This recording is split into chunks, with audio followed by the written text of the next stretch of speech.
గాయత్రి వంటింటికి స్వాగతం.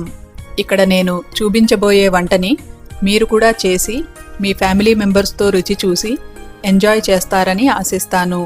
ఈ వంటలపై మీ అభిప్రాయాలు, ప్రశ్నలు నాకు gayatri@gayatrivantillu.com ద్వారా తెలియపరచగలరు.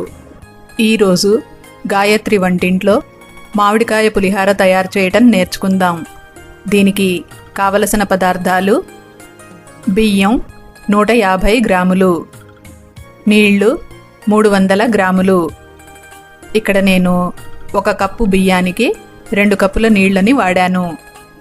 పుల్లటి మామిడికాయ 150 గ్రాములు, పచ్చిమిరపకాయలు 9 లేదా రుచిని బట్టి వేసుకోండి, కరివేపాకు కొద్దిగా, ఎండుమిరపకాయలు 2, జీడిపప్పు ముక్కలు 2 టేబుల్ స్పూన్లు, పల్లీ పప్పులు 2 టేబుల్ స్పూన్లు, పసుపు 1/4 టీ స్పూను, ఉప్పు రుచికి తగినంత, శనగపప్పు 1 టీ స్పూను, మినప్పప్పు 1.5 టీ స్పూన్లు, మెంతులు 5 గింజలు, ఆవాలు 1 టీ స్పూను, ఇంగువ 1/8 టీ స్పూను, నూనె 5 టీ స్పూన్లు.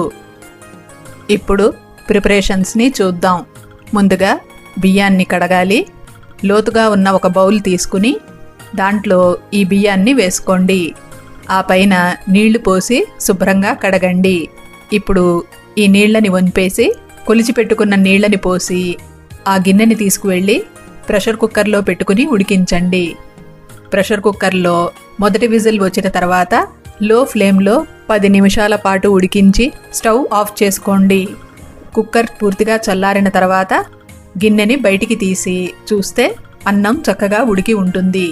కొద్దిగా చల్లారిన తర్వాత ఫోర్కు తీసుకుని కలిపారంటే మెతుకులు చిదిమిపోకుండా పొడిపొడిలాడుతూ ఉంటాయి. మామిడికాయని తీసుకుని శుభ్రంగా కడిగి దాని పైపెచ్చు తీయండి. మీడియం సైజ్డ్ చిల్లులున్న గ్రేటర్ని ఉపయోగించి ఈ మామిడికాయని తురుముకుని పెట్టుకోండి. పచ్చిమిరపకాయల్ని శుభ్రంగా కడిగి వాటికి మధ్యలో ఘాట్లు పెట్టుకోండి. అలాగే ఎండుమిరపకాయల్ని తీసుకుని ఒక్కొక్క మిరపకాయని 2 ముక్కలుగా తుంపుకుని పెట్టుకోండి. ఇప్పుడు ఈ మామిడికాయ పులిహారని తయారు చేసే విధానాన్ని చూద్దాం. తురిమిన మామిడికాయని చల్లారిన అన్నం మీద వేసుకుని ఫోర్కుతో కలుపుకున్నారంటే మెతుకులు చిదిమిపోకుండా మామిడికాయ అంతాను ఈ అన్నానికి పడుతుంది.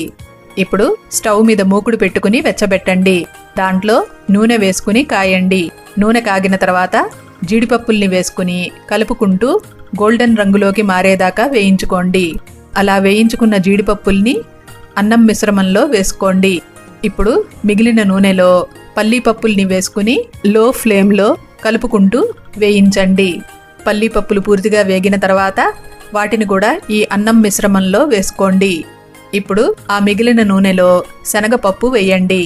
ఆ పైన మినప్పప్పుని వేయండి.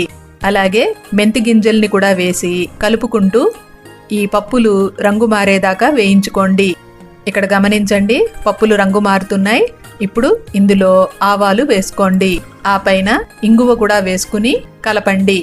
తిరగమూతలో ఇంగువ వేసినప్పుడు మంచి సువాసన వస్తుంది. ఇప్పుడు ఘాట్లు పెట్టుకున్న పచ్చిమిరపకాయల్ని వేయండి.